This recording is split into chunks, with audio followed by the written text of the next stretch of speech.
ஏதோ அழுத்தம் இருக்குமோன்னு நினைக்கிறீங்களோ? இந்த அழுத்தத்துக்கெல்லாம் அடங்கி போற ஆளா இந்த ஆளு? இந்த மூஞ்சா பார்த்தா அப்படியே தெரியுது உங்களுக்கு? ஆனா அழுத்தம் இருக்குதான்னு கேட்டீங்கன்னா இருக்குது. என்ன அழுத்தம் நீங்க கொடுத்தாலும் இந்த அடங்கி போறதுக்கோ, இந்த அண்டி பொழைக்கிறதுக்கோ, இல்ல இந்த அடிமையா இருக்கிறதுக்காலாம் நம்ம அரசியலுக்கு வரல. ஊழல் செய்யவே மாட்டான்.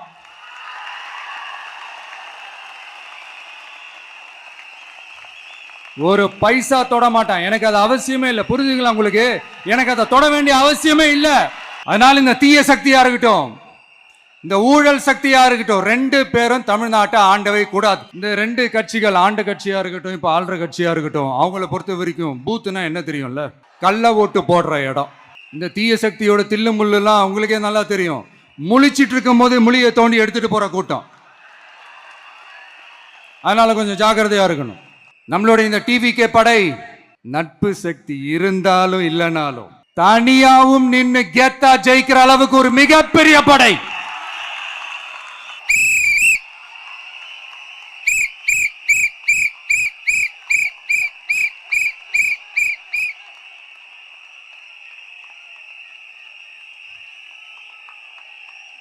நம்ம சின்னம், உங்கள் சின்னம், நம்மளுடைய வெற்றி சின்னம் விசில்.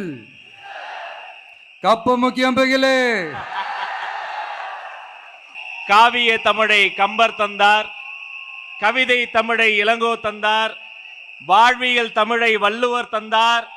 அதில் இருந்து பிறப்புக்கும் எல்லா உயிர்க்கும் தான் உங்கள் வழிகாட்டி வாசகம் என இந்த தமிழ்நாட்டிற்கு வெற்றி தலைவர் ஒருவர் தான் சொல்லி தந்தார்.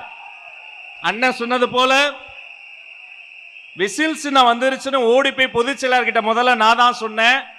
எழுந்து இருவரும் வெளியே வருவதற்குள் அடுத்த படம் வந்தது. இன்னும் தொட்டுவிடும் தூரத்தில் வெற்றி வருகிறது. அதை வாங்கி தரப்போகிற வெற்றி தலைவர் வருகிறார். வருங்காலம் வருகிறது. தமிழ்நாடு வருகிறது. நாளைய தீர்ப்பு வருகிறது. இதோ வெற்றி தலைவரின் தலைமையை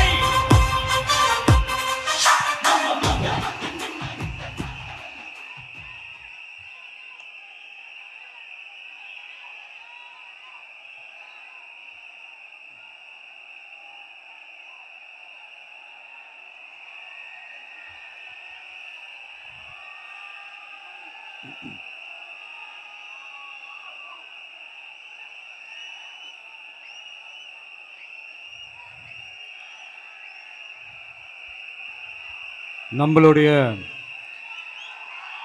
இந்த அரசியல் பயணத்தில் மிக மிக மிக முக்கியமான ஒரு காலகட்டத்தில் நாம் இருக்கிறோம். நான் ஏன் இதை இவ்வளோ அழுத்தமாக சொல்கிறேன் அப்படின்னா,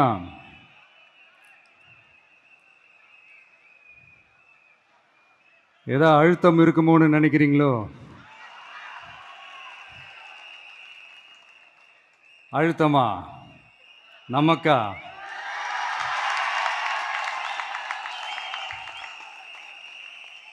இந்த அழுத்தத்துக்கெல்லாம் அடங்கி போற ஆளா இந்த ஆளு? இந்த மூஞ்சா பார்த்தா அப்படியே தெரியுது உங்களுக்கு?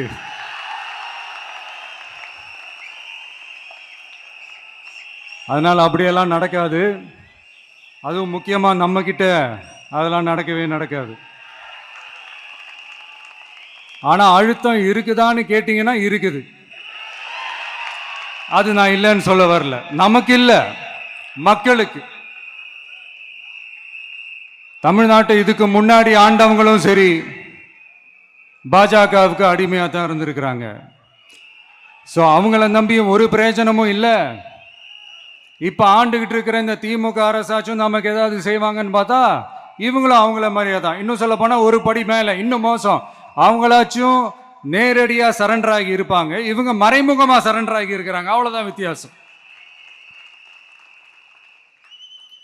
அதனால நீங்க பார்த்தீங்கன்னா அவங்களோட அந்த வேஷம் கலைஞ்சிடக்கூடாதுன்றதுக்காக இந்த கலரா கவர்ச்சிகரமான இந்த அறிவிப்புகள்லாம் வெளியிடுறாங்க. நோட்டீஸ் பண்ணியிருப்பீங்கன்னு நினைக்கிறேன்.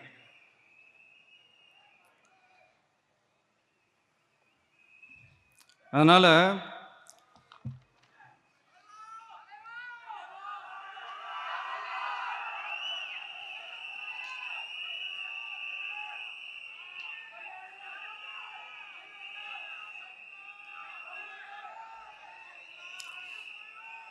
ஸோ இவங்க எல்லாரும் இப்படியே இருக்கிறாங்களே, நமக்காக உண்மையாக உழைக்கிறதுக்கு யாராச்சும் வந்துட மாட்டாங்களா அப்படின்னு மக்கள் ஒரு விதமான அதை வெளியில் சொல்ல முடியாத ஒரு அழுத்தத்தில் இருக்கிற நேரம் இது. மாற்றி மாற்றி ஓட்டு போட்டு ஏமாந்து அவங்க இப்போ நம்மளை நம்புகிறாங்க. நம்மளுடைய இந்த தமிழக வெற்றி கழகத்தை இந்த விஜய் கூட நிப்பான்னு நம்புகிறாங்க.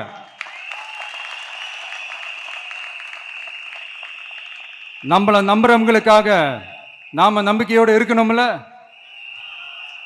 அப்படின்னா இது முக்கியமான மிக மிக மிக முக்கியமான ஒரு காலகட்டம் தானே. அதனாலதான் அவ்வளோ அழுத்தமாக நான் சொன்னேன்.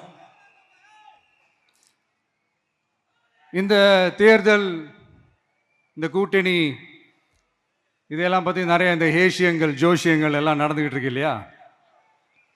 என்னப்பா இந்த விஜய் இப்போதான் வந்திருக்கிறாரு, இவர் கூடலாம் யார் வரப்போகிறா, அவங்க வரமாட்டாங்க, இவங்க வரமாட்டாங்க, அப்படி இப்படின்ட்டு நம்மளை பற்றி ஒரு அண்டர் எஸ்டிமேட் பண்ணிகிட்டு இருக்காங்களே. அதுனா நமக்கு புதுசாக என்ன, 30 வருஷமாக நம்மளை அண்டர் எஸ்டிமேட் பண்ணிட்டு தான் இருக்கிறாங்க. ஆனால் மக்கள் கரெக்டாக நம்மளை எஸ்டிமேட் பண்ணி ரொம்ப அழகா, ரொம்ப அக்கறையா, ரொம்ப தெளிவா, ரொம்ப தீர்க்கமா நமக்குன்னு ஒரு இடத்த கொடுத்துருக்குறாங்கல்ல. எப்படி, என் கேரியரின் உச்சமான ஒரு இடத்த கொடுத்துருக்குறாங்கல்ல. அதை இந்த நாடே பார்த்துக்கிட்டு இருக்குல்ல. ஏன் அப்படி எனக்கு அந்த இடத்த கொடுக்கணும்? ஏன்னா இந்த விஜய் நம்ம பிள்ளையாச்சே, நம்ம அண்ணனாச்சே, நம்ம தம்பியாச்சேன்னு சொல்லி அவங்க மனசுல அப்படி தோணுது. அதனாலதான் நமக்கு அப்படி ஒரு இடத்த கொடுத்து உள்ளன்போடு அள்ளி நம்மளை அரவணைச்சிக்கிட்டு இருக்கிறாங்க. அப்படி நம்மளை நம்புறவங்களுக்காக நாம உழைக்கிறதே அது ஒரு பழக்கமாகி இப்ப அதுவே என்னுடைய ஒரு ஒரிஜினல் கேரக்டராகவே மாறிடுச்சு. இத்தனை வருஷமா இருக்கிற அந்த உழைக்கிற குணம் அது எப்படி மாறும்? அதெல்லாம் மாறவே மாறாது. அரசியலுக்கு வந்ததுக்கு அப்புறமும் சரி, ஆட்சி அதிகாரத்துக்கு வந்ததுக்கு அப்புறமும் சரி, ஒன்னே ஒன்று சொல்ற, எழுதி வச்சுக்கோங்க. இதுக்கு முன்னாடி இருந்தவங்க மாதிரியோ இல்லை இப்போ இருக்கிறவங்க மாதிரியோ ஊழல் செய்யவே மாட்டான்.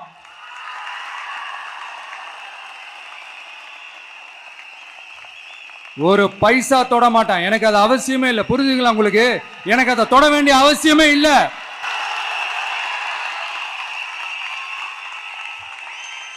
ஒரு துளி ஊழல் கரை கூட படியவே படியாது, படியவும் விட மாட்டான்.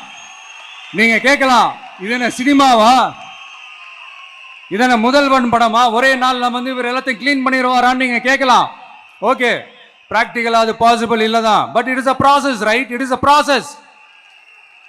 இப்படி எதுக்குமே ஆசைப்படாத ஒருத்தன் அரசியலுக்கு வரான் அப்படின்னா, அவன் கண்ணு முன்னாடி ஏதாவது ஒரு தப்பு நடக்குது அப்படின்னா, அவன் கண்ணு முன்னாடி ஏதாவது இந்த மாதிரி ஒரு ஊழல் நடக்குது அப்படின்னா, அதை பார்த்துக்கிட்டு அவன் சும்மா இருப்பான்னு நினைக்கிறீங்க?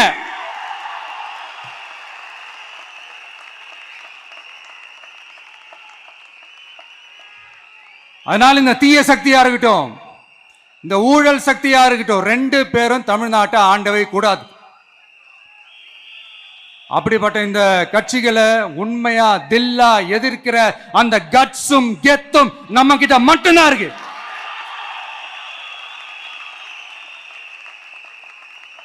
அதனால நீங்க என்ன சூழ்ச்சி நம்ம மேல பண்ணாலும், என்ன அழுத்தம் நீங்க கொடுத்தாலும், இந்த அடங்கி போறதுக்கோ, இந்த அண்டி பொழைக்கிறதுக்கோ, இல்ல இந்த அடிமையா இருக்கிறதுக்கால நாம அரசியலுக்கு வரல. என் மண்ணுக்கும் மக்களுக்கும் யார் என்ன தீங்கு செஞ்சாலும் அதை எதிர்த்து அவங்க கிட்ட இருந்து நம்ம மக்களை பாதுகாக்கிறதுக்காக தான் நம்ம அரசியலுக்கே வந்திருக்கிறோம். அண்ட் முக்கியமா தோழர்களே, மக்களுக்கு என் மேல மட்டும் நம்பிக்கை இருந்தா அது பத்தாது. என் கூட டிராவல் பண்ற என்னோட எல்லா தோழர்கள்கிட்ட அந்த நம்பிக்கை வரணும்.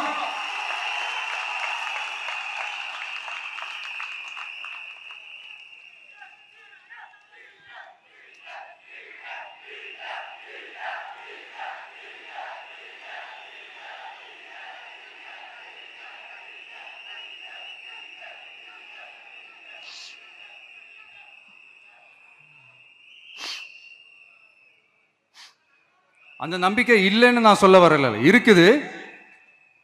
ஆனா அதை தொடர்ந்து இருக்கிற மாதிரி நீங்க எல்லாம் நடந்துக்கணும். தப்பு பண்ண யாரா இருந்தாலும் தப்பிக்கவே முடியாதுன்ற அந்த ஒரு பயம் இருக்கணும். எல்லாரும் உங்களை தான் கேட்கிறேன், எல்லாரும் உண்மையா உழைப்பீங்கல்ல?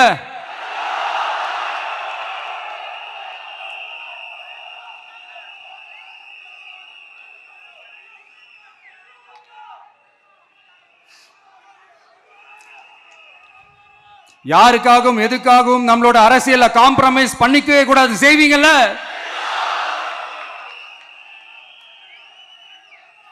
அண்ட் தயவு செஞ்சு எல்லாரும் கொஞ்சம் ஒற்றுமையா இருந்து கொஞ்சம் ஒற்றுமையா இருந்து சேர்ந்து உழைச்சி ஜெயிப்பீங்கல்ல? சரி, நமக்காக நம்ம மக்கள் கண்டிப்பா ஓட்டு போட்டு ஜெயிக்க வைப்பாங்க, அதில் எந்த மாற்று கருத்துமே கிடையாது. அப்படி ஜெயிக்கிறதுக்காக நாம் என்ன செய்ய போறோம்? மக்களிடம்னு செல்னு அறிஞர் அண்ணா அவர்கள் சொன்னதை ரொம்ப டீப்பாக சின்சியராக அடாப்ட் பண்ணுறதோட மட்டும் இல்லாமல் நம்மளோட அரசியலில் அதை செயல்படுத்தணும். அதுதான் முக்கியம். ஏன்னா இப்போ அரசியலில் இருக்கிறவங்க அண்ணாவை மறந்துட்டாங்க. அண்ணா ஆரம்பித்த கட்சியும் அண்ணாவை மறந்து சுயநலமாக மாதிரி பல வருஷம் ஆச்சு. அண்ணா பேரில் இருக்கிற கட்சியும் அவரை மறந்து பல வருஷம் ஆச்சு. ஆனால் நாம அவரை மறந்துடக்கூடாது. மக்கள்கிட்ட போகணும், மக்களோட மக்களாகவே இருக்கணும், மக்களுக்காகவே இருக்கணும். அதுக்காக நாம் என்ன செய்ய போகிறோம், என்னெல்லாம் செய்ய போகிறோம், அதுக்காக தான் இந்த மீட்டிங். ஆரம்பிக்கலாமா? இந்த ரெண்டு கட்சிகள், ஆண்ட கட்சியா இருக்கட்டும், இப்போ ஆள்ற கட்சியா இருக்கட்டும், அவங்கள பொறுத்த வரைக்கும் பூத்துனா என்ன தெரியும்ல? அவங்கள பொறுத்த வரைக்கும் பூத்துனா கள்ள ஓட்டு போடுற இடம். ஆனா நமக்கு, நம்ம டிவிகேவுக்கு அது ஒரு ஜனநாயக கூடம். அங்க ஜனநாயகம் திருடுறாம நம்ம பார்த்துக்கணும். ஒவ்வொரு ஓட்டையும் நம்ம பாதுகாக்கணும். எப்படி பாதுகாக்கிறது? ஒவ்வொரு வீட்டில் இருக்கிற ஒவ்வொரு ஓட்டும் நமக்கு தானே ஃபர்ஸ்ட் கன்ஃபார்ம் பண்ணுங்க. எனக்கு தெரிஞ்சு தமிழ்நாட்டில் ஒரு 2.25 கோடி ரேஷன் கார்டுகள் இருக்கும்னு நினைக்கிறேன். அவங்க எல்லாரும் வேற வேற எந்தெந்த கட்சியில் இருந்தாலும் கட்சி வேறுபாடு எல்லாத்தையும் தாண்டி இந்த விஜய் அவங்க வீட்டில் ஒருத்தனா வாழ்ந்துட்டு இருக்கிறான். அவங்க குடும்பத்தில் ஒருத்தனா பார்த்துக்கிட்டு இருக்கிறாங்க. அதனால இந்த கட்சி கிச்சி எல்லாத்தையும் தாண்டி இந்த விஜய் கூட நிக்கணும்னு முடிவு பண்ணிட்டாங்க. அதனால அப்படி முடிவு பண்ண அவங்கள பாதுகாப்பா பூத்துக்கு கூட்டிட்டு வாங்க. நம்மளோட இந்த விசில் சின்னத்துக்கு ஓட்டு போட வைங்க.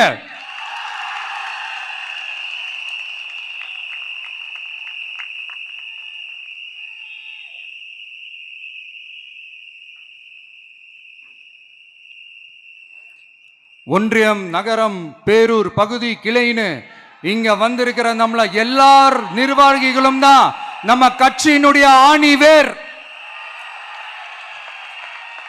நீங்க எல்லாரும் சுதந்திரமா செயல்படணும், சுதந்திரமா செயல்பட விடணும்.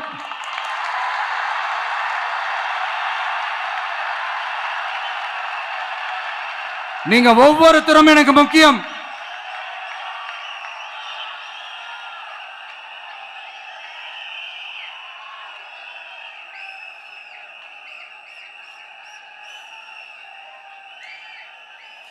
நீங்க தான் நம்மளுடைய இந்த பிஎல்ஏஸ், பூத் லெவல் ஏஜென்ட்ஸோட களத்தில் நின்று வேலை பார்க்க போற ஃப்ரண்ட் லைன் வாரியர்ஸ். இப்ப நடக்க போறது வெறும் எலெக்ஷன் கிடையாது, இது ஒரு ஜனநாயக போர். இந்த டெமோக்ராட்டிக் பேட்டில லீட் பண்ண போற கமாண்டர்ஸ் நீங்க தான்.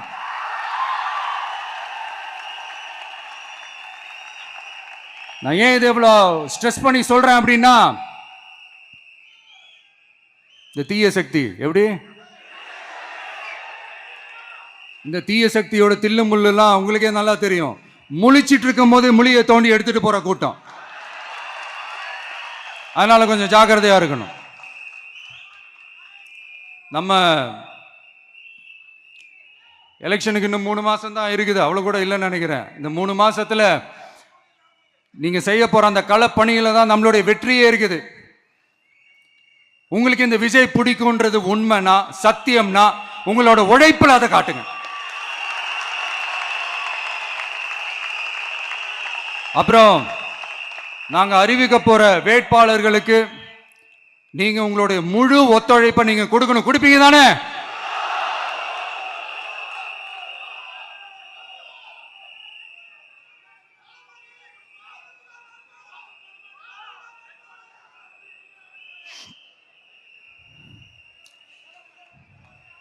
உங்க எல்லாரையும்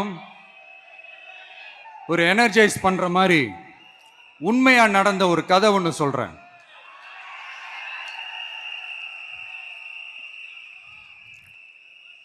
சொந்த நாட்டையே ஒரு கூட்டம் அபகரிக்குது. சொந்த நாட்டிலேயே இருக்க முடியாத அளவுக்கு ஒரு நெருக்கடி ஏற்படுது. ஸோ வேற வழி இல்லாமல் அந்த நாட்டை விட்டே வெளியே போய் வேற ஒரு இடத்துக்கு போய் காடு மலை அப்படி இப்படின்னு சுற்றி மறைஞ்சு வாழ வேண்டிய ஒரு சூழ்நிலை ஏற்படுது. என்னடா இப்படியே ஓடிக்கிட்டு இருக்குமேன்னு சொல்லிட்டு தன்னோட நட்பு சக்திங்க கிட்ட பேசி ஒரு பெரும் படையை திரட்டிக்கிட்டு அதிரடியாக ஒரு போரை நடத்தி அந்த நாட்டையே திருப்ப மீட்டு எடுத்தது யார் தெரியுமா? நம்ம கொள்கை தலைவர்களை ஒருத்தரான ராணி வேலு நாச்சியார் அவர்கள் தான். அவங்களுக்கு அந்த நட்பு சக்தியா கூட இருந்து உழைச்சது சின்ன மருது, பெரிய மருது, சையது, கார்கின்னு சொல்லிட்டு அந்த 3 பேரும் தான். ஆங்கிலேயர் படை, ஆற்காட்டு படை மாதிரி அந்த 2 பெரும் படையை அடிச்சு துவம்சம் பண்ணிட்டு அந்த நாட்டையை திருப்பி மீட்டு எடுத்தது வேலு நாச்சியார். அன்னைக்கு இருந்த ஆங்கிலேயர் படை, ஆற்காட்டு படை மாதிரி இன்னைக்கு என்னென்ன படை இருக்குதுன்னு உங்க எல்லாருக்குமே நல்லா தெரியும். அதனால அந்த 2 படை மட்டும் இல்ல, இன்னும் எத்தனை படை வந்தாலும் எதிர்த்து நின்று ஃபேஸ் பண்றதுக்கு ஒரு நல்ல தலைமையும் இத்தனை சக்திகள் என் கூட இருக்கும் போது, இத்தனை சின்ன மருது, இத்தனை பெரிய மருது, இத்தனை சையது கார்கிகள் என் கூட இருக்கும் போது நம்ம நாட்டை நம்மளால மீட்டெடுக்க முடியாதான?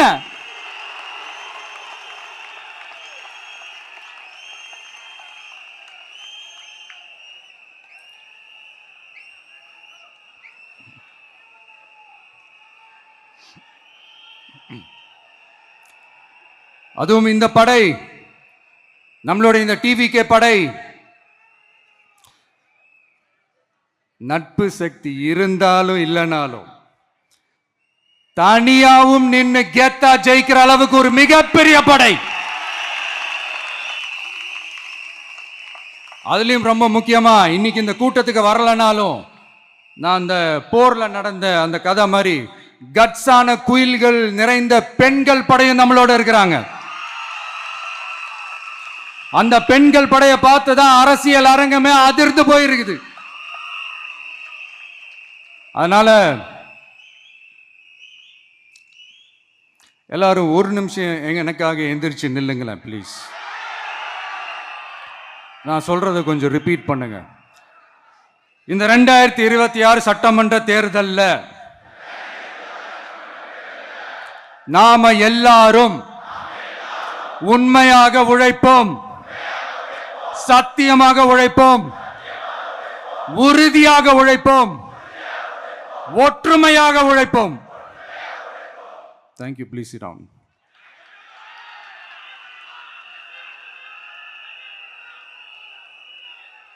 உங்களோட இந்த வார்த்தையை நான் மனப்பூர்வமா நம்புறேன். நான் ஏற்கனவே சொன்ன மாதிரி இந்த வரப்போற தேர்தல் இதுவரைக்கும் தமிழ்நாடு பார்த்திராத ஒரு வித்தியாசமான தேர்தல். நம்மளுடைய படை வரிசையும் அப்படிதான், ஒரு பவர் பேக்ட் ஃபோர்ஸ்.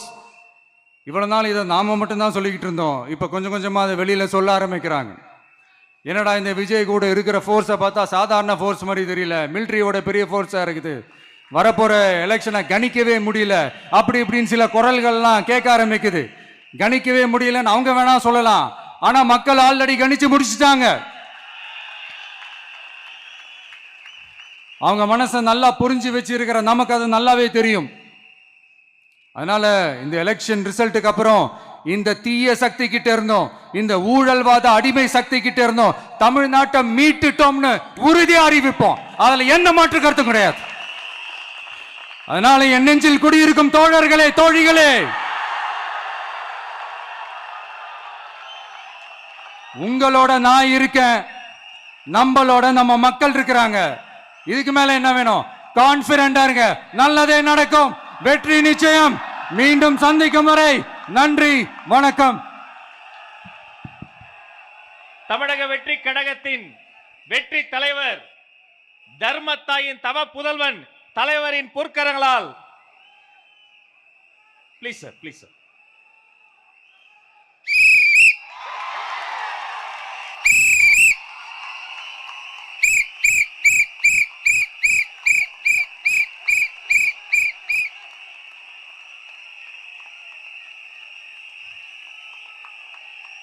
நம்ம சின்னம், உங்கள் சின்னம், நம்மளுடைய வெற்றி சின்னம் விசில். கப்பு முக்கியம் பகிலே.